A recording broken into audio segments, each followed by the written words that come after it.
शाम ढलने का समय था। छोटे से मोहल्ले की गलियों में दूध वाले की घंटी और मस्जिद में अजान की आवाज साथ साथ तैर रही थी। कांदे और तेल की महक रसोई से होकर बैठक तक फैली हुई थी, जहां अयेशा अपने सैन्य बूट्स की लेस बांध रही थी। ज़ैनब, उसकी बड़ी बहन, पास बैठी किताबों में बच्चों के लिए लेसन प्लान बना रही थी। वो अक्सर मुस्कराकर कहती थी, तू फौज में जाएगी और मैं बच्चों को पढ़ाऊंगी। दोनों बहनें अपने अपने मोर्चे पर। ज़ैनब शांत, समझदार और दिल की साफ थी, हर मुश्किल को धैर्य से संभालने वाली। और अयेशा, वो आग थी जो देखकर भी किसी का रास्ता नहीं पूछती थी। कुछ महीने बाद शहर के पुलिस थाने में नया एसएचओ आया, इंस्पेक्टर राघव नेगी। सरकारी दबदबा, राजनीतिक रसूख और अपनी मर्दानगी का बीमार सा अभिमान। वो शहर में कानून लाने नहीं, अपनी बादशाहत जमाने आया था। बाजार के दुकानदारों, रिक्शा वालों और गरीबों को वो ऐसे देखता था जैसे वो इंसान ही न हो। ज़ैनब ने एक दिन स्कूल जाते हुए उसे सड़क पर एक रिक्शे वाले को थप्पड़ मारते देखा। ज़ैनब ने धीमी लेकिन साफ आवाज में कहा, सर, इतनी जोर से मारना सही नहीं है, लोग सम्मान से भी सुधरते हैं। राघव ने उसे देखा, पहले चेहरे को, फिर आंखों को, फिर मुस्कुराया, लेकिन वो मुस्कान इज्जत वाली नहीं थी। कुछ दिनों बाद एक सरकारी फंड के गबन पर ज़ैनब को गवाही देनी पड़ी। इस केस में कुछ बड़े लोग शामिल थे और उनके बचाव में इंस्पेक्टर राघव भी। ज़ैनब ने कोर्ट में सच बोला। सच कभी कभी गोली से भी ज्यादा गहरा घाव देता है। राघव की आंखों में आग जल उठी। उसे लगा उसकी ताकत को किसी ने ठुकरा दिया। धीरे धीरे ज़ैनब को स्कूल में ताने मिलने लगे। लोग कहते, तुमने पुलिस से पंगा ले लिया, संभल जाओ। लेकिन ज़ैनब टिकी रही। और अयेशा, वो उस समय बॉर्डर पोस्ट पर थी। बहन की मुश्किलें उससे छुपाई जा रही थीं, क्योंकि परिवार को लगा उसे परेशान क्यों करना। एक रात जब बारिश बहुत तेज थी और सड़कों पर अंधेरा फैला हुआ था, ज़ैनब स्कूल से लौट रही थी। उसके रास्ते में इंस्पेक्टर राघव अपनी जीप के साथ। उस रात कुछ ऐसा हुआ जिसने ज़ैनब का दिल, उसकी आत्मा, उसकी हंसी सब छीन ली। वो जिंदा थी लेकिन अंदर से टूट चुकी थी। इस कहानी में हम विवरण को लिखित रूप में कठोर बनाने की जरूरत नहीं, क्योंकि दुख बताने से नहीं, महसूस करने से समझ आता है। बस ये समझ लीजिए, राघव ने अपनी ताकत का इस्तेमाल कानून की रक्षा करने के लिए नहीं, बल्कि एक मासूम की जिंदगी तोड़ देने के लिए किया। जब ज़ैनब घर लौटी, उसकी आंखों में पानी नहीं, खालीपन था। चेहरा शांत पर आत्मा थकी हुई। अम्मा का हाथ कांपने लगा।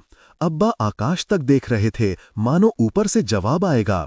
और तब अयेशा घर लौटी। ज़ैनब ने कुछ नहीं कहा, वो बोल ही नहीं पाई, पर अयेशा ने समझ लिया।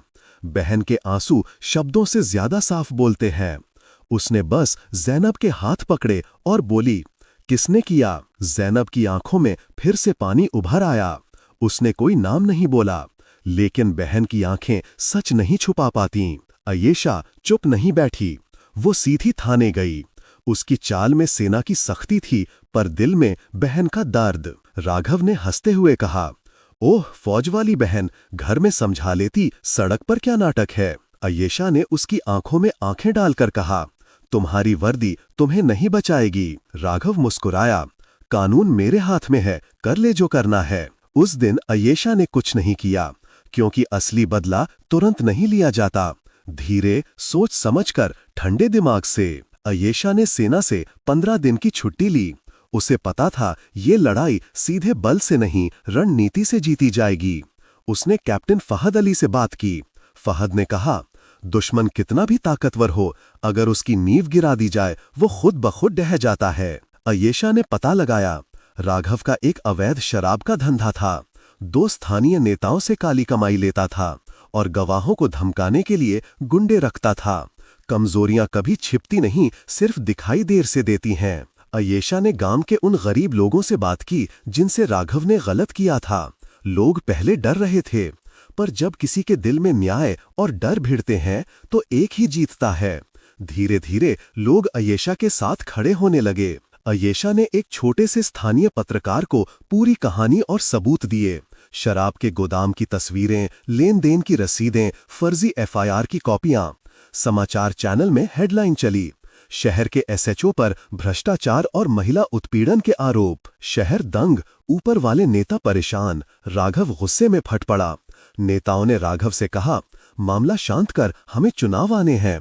राघव ने जवाब दिया, ये सब उस फौजी लड़की की वजह से है। नेताओं ने कहा, तू संभाल ले, नहीं तो हम किसी और को बिठा देंगे। उसके पैरों के नीचे से जमीन फिसल गई।